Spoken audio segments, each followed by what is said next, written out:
All right, Shalom. First and foremost, as always, I want to give all the praise, honor, and glory unto the Most High, His only begotten Son. Call Halayim La, Yahweh, Bahashem, Yahweh Shai, Bahashem, Rakakwadash. Double honors to the apostles and elders of Great Millstone, root and teach well. While Barakatham was a hopeful elect. All right, now today through the Spirit, I want to go into a quick video entitled The Climax of the War. Climax of War, right? The climax of World War III, which you're in the beginning of it, is going to be 200 million ICBM nuclear warheads being shot at America, which is Babylon the Great, and then a great destruction on this place, along with Israel as well. And a lot of these nations are going to gather together against America. And this is biblical prophecy, right? And we're just seeing these little steps that are leading to it because we're in the beginning of the war. America's already aiding Israel. They're already aiding, they were aiding Ukraine, right? And they're the people who's foes against Israel are also foes against America. And the people who are foes against Ukraine, which is supposed to be Russia, guess what? America has issues with Russia as well. And even now, we're seeing stuff about Moab, China, right? Because these various nations, they want to ultimately really take over Esau's infrastructure because America's ruling the head of everything right now. You see, everybody goes off the course of America, right? But these other nations, they want to have that position,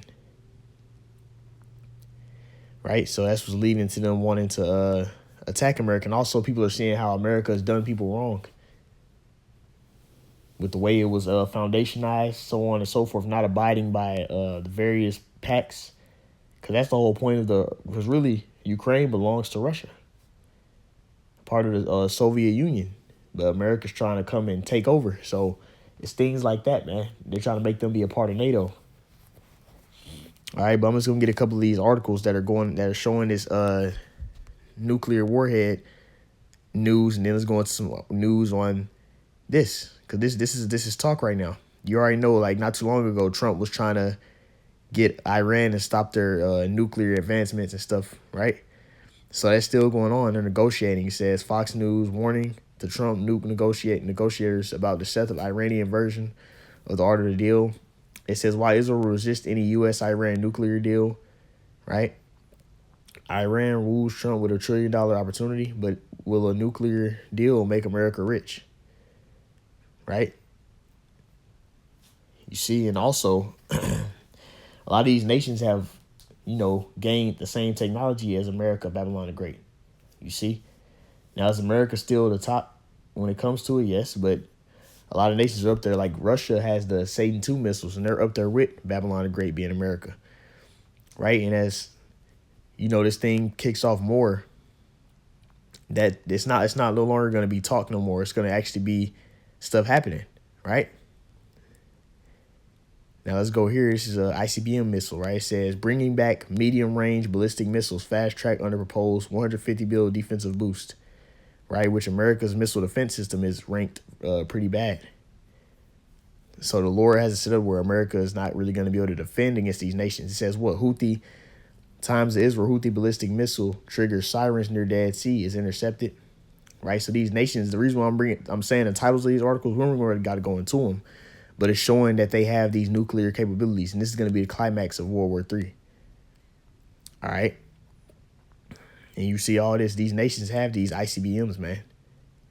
And right now, nobody's shooting them, but they're shooting like regular missiles. But we're going to get to the point where it's going to be ICBM missile shot, which those missiles can bring a really great destruction. All right. And I'm going to get a couple of precepts to prove. I'm just going to go into the climax, right, of this war.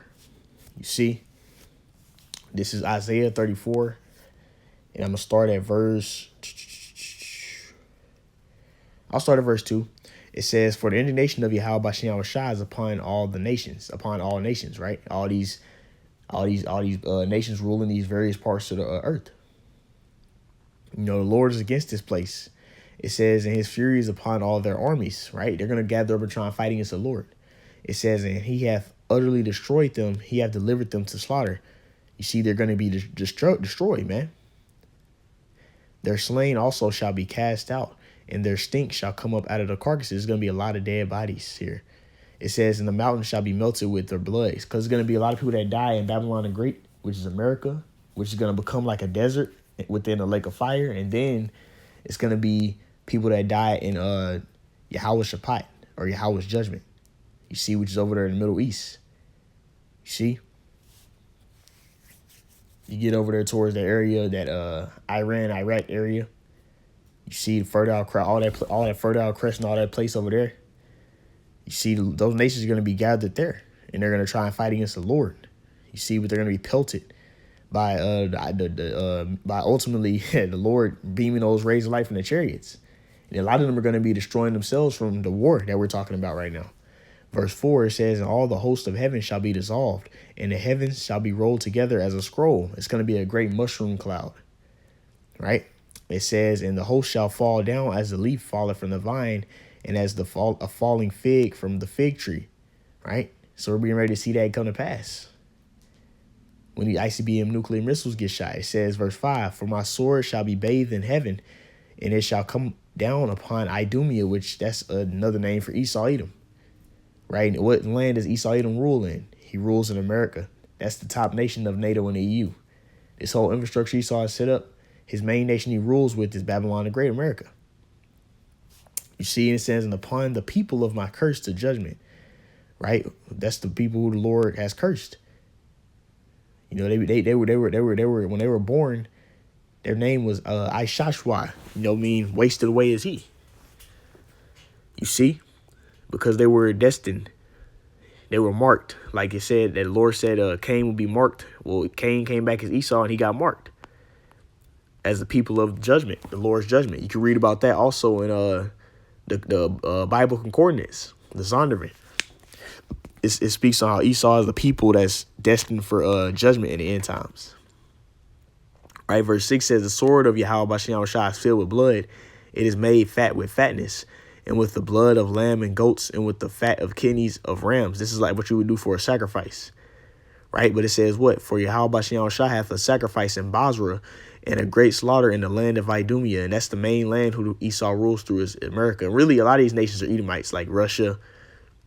And really the top elite, they have power in all these nations. They're orchestrating and controlling everything, right? But ultimately, like once America goes down, once the Lord destroys its infrastructure and he returns back, it's going to offset the elites. The elites are going to try and hide in bunkers, but it's not going to work. All right, it says verse 7. And the unicorn shall come down with them in the bullocks, and their land shall be soaked with blood, right? It says, and their dust shall be made fat with fatness. The Lord's going to jack up all these people. And it's going to be all types of animals, that are going to have a great feast from all the blood, from all the people that die, right? This is what's going to happen. You see, when the Lord returns back. All right. The ICBM nuclear warheads, and then a chariot's going to be beaming rays of light. That's the climax of this war. Verse Isaiah 54:16, it says, behold, I created the smith that bloweth the coals and the fires, and the Lord gave the Edomites, like these Temanites, which we believe them through the spirit to be the Germans.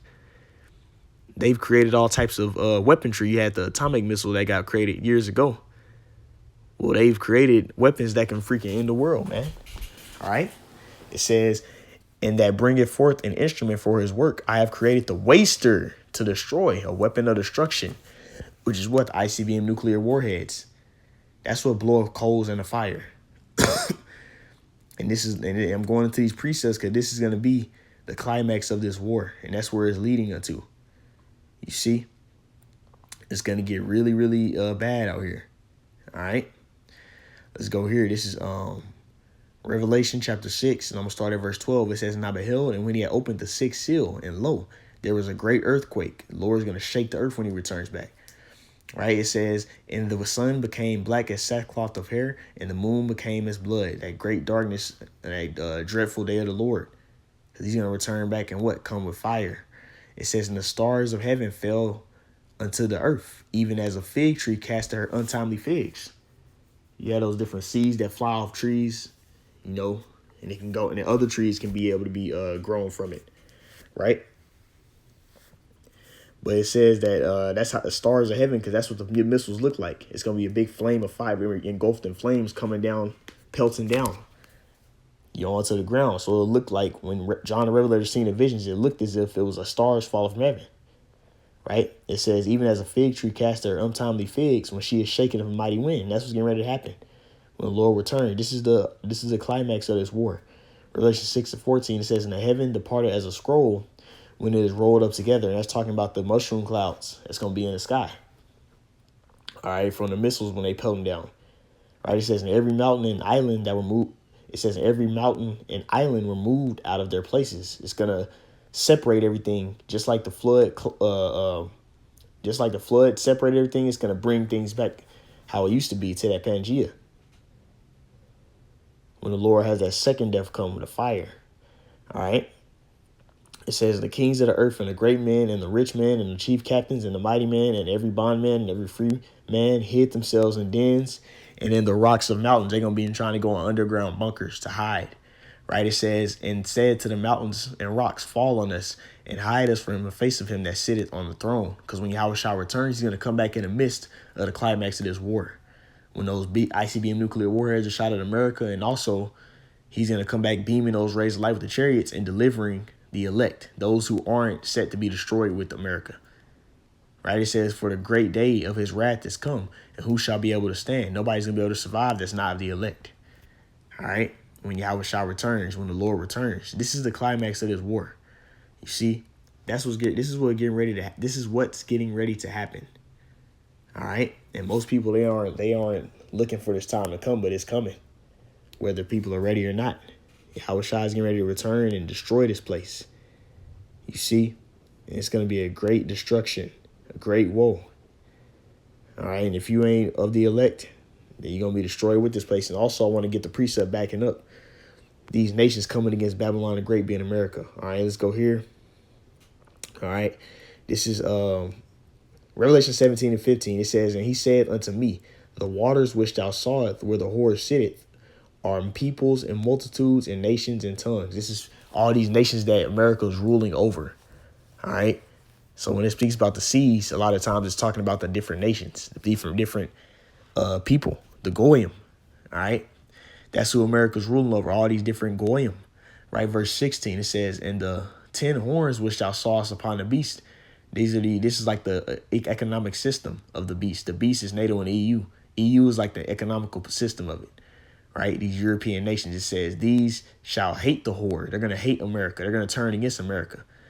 You see, these NATO and EU nations are going to turn against America because America's the great whore that's riding upon the beast, leading them. It says, and shall make her desolate and naked, and shall eat her flesh and burn her with fire. So they're going to turn against America. All right. It says, verse 17, for the Heavenly Father hath put it in their hearts to fulfill his will and to agree and to give their kingdom unto the beast until the words of the Heavenly Father shall be fulfilled. Right. Until the time that we're in right now. We're in the end times where these nations are going to turn against Babylon the Great being America. All right. And when the scriptures speak about these beasts, a lot of times it's talking about different nations and kingdoms. All right. Because the Lord used metaphorical speaking to describe it. This is an example. When you read Daniel, the 7th chapter, Daniel 7:17, it says, these great beasts, which are four kings, which shall arise out of the earth. These are ones that had the southern kingdom in captivity. You see, the four beasts. And it described those. And when it metaphorically described these various beasts, it used things that appeared how the nation was. Like, for example, right here is the Greeks. It applied to them as being a leopard because they were swift and they were fast. See, and they were going through, and also it describes them as having bronze because that's the type of armor they used. And then you had the iron, which is the Slovakia, the Roman Empire, right? And the Romans used a lot of iron. You see iron teeth. And it's talking about how dreadful they were because they were killing people. They was doing a lot of jacking people up. They were known for slaughtering people. And even you had the Persian Empire was as well. Were vicious. All right. So these beasts, a lot of times we're speaking about different nations. And now I want to get a couple more on this destruction because we're in that time of it happening, man. All right. Yep, here we go. Check this out. This is Revelation 9 and 15. It says, and the four angels were loosed, which were prepared for an hour, and a day, and a month, and a year, for to slay the third part of men, because there's three portions of people. There's sons of God, which is the Israelites, the sons of men, which are all the rest of the nations. Then you have the sons of the wicked, which are the Edomites, which that's who's ruling right now. The earth is given to the hand of the wicked. Verse 16, it says, and the number of the army of the horsemen, which this is metaphorical speaking for the missiles, were 200,000. And I heard the number of them. Okay. And this is talking about the ICBM nuclear warheads. Right. And it says, and thus I saw the horses in a vision, and them that sat on them, having breastplates of fire and of jacinth and of brimstone, and the heads of the horses were as the heads of lion. You see, because a lion is real vicious, and that's the part that's going to do the most destruction when a missile pelt you with the front of it. Like the head, it says, as the heads of lion, and out of their mouth issue fire and smoke and brimstone. Right. And it says, and by these three was the third part of men killed. This infrastructure of Esau and the sons of the wicked is going to be destroyed. It says, by the fire and by the smoke and by the brimstone, which is pursued out of their mouth.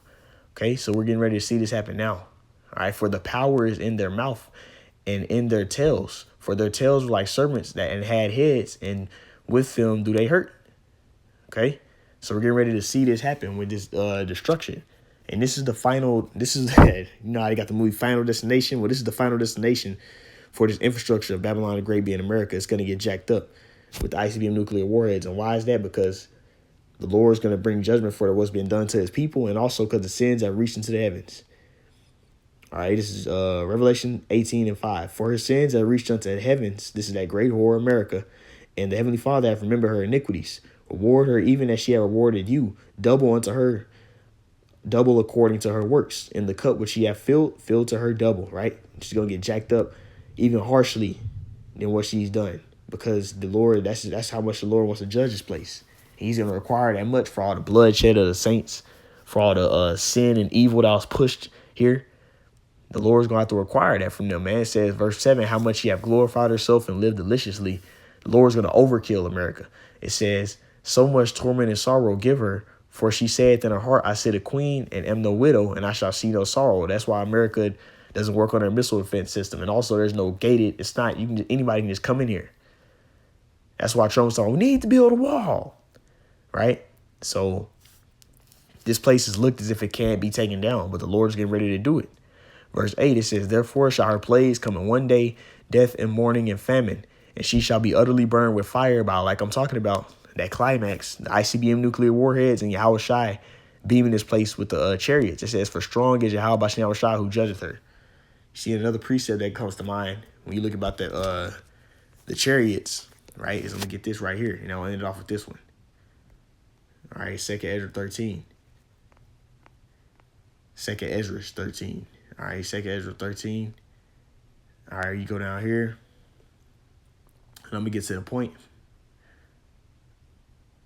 Okay, this is 2nd Ezra 13. This is when Yahweh Shai is going to return, right? And I'm going to start at verse 8. It says, and after this I beheld, and lo, all they which were gathered together to subdue him were sore afraid, and yet durst fight. The valley of Yahweh Shaphat, Joel the 3rd chapter.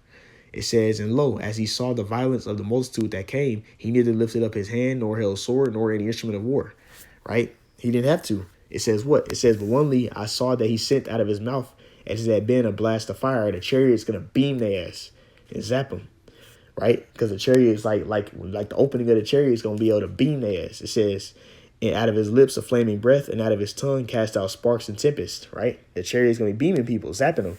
It says, and they were all mixed together, the blast of fire, the flaming breath, the great tempest, and fell with violence upon the multitude which was prepared to fight, and burnt them up every one, so that upon a sudden of an innumerable multitude, nothing was to be perceived, but only dust and smell of smoke. When I saw this, I was afraid. You see, so this is what's getting ready to happen. This is the climax of this war, man. So we just got to wait upon Yahweh Yahweh Shai, and he's going to make this happen. But anyways, I brought this out. This lesson edified. I like to end it all by saying, call hello Yahweh, Bahashem, Yahweh Shai, Bahashem, Wakakwadash. Double honors to the apostles, elders, great millstone, root and teach well. Till next time, come, Shalom.